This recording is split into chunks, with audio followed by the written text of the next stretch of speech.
San Aspontes. Sí.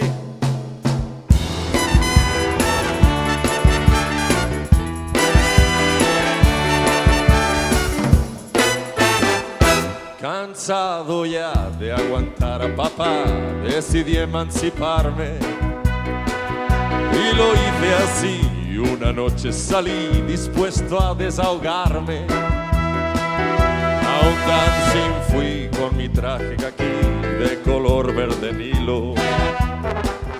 Mi noche fue más que un trompo, bailé y perdí casi 1 kilo. Bailé con chicas que estaban muy bien, que a uno le ponen mal. Pero ellas vieron que yo era también un tipo fenomenal.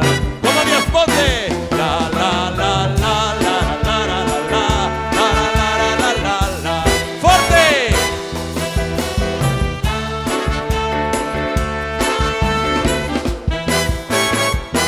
Como palomas a mi alrededor las vi revolotear. Aquella noche yo fui el cazador y el dueño del palomar. Y sucedió que más de una cayó en su propia emboscada. El caso fue que las hipnoticé con solo una mirada. Bailé con chicas que estaban muy bien, que a uno le ponen mal. Pero ellas vieron que yo era también un tipo fenomenal. ¡Vamos, Asponte! La la la la la la la la la la la la la. ¡Claro que sí! Ya son las 3, estoy solo en el bar. Camarero, otro whisky. Haga el favor, quiero continuar, aunque yo no estoy triste. Quiero otra vez el poder fabricar los más bellos ensueños.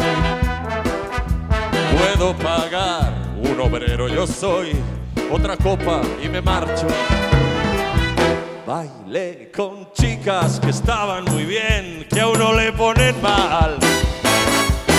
Pero ellas vieron que yo era también un tipo fenomenal. ¡Bella última! La la la la la la la la la la la la.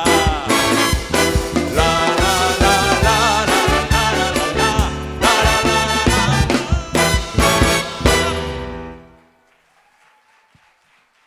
Muy bien, Sergio. Muchas gracias.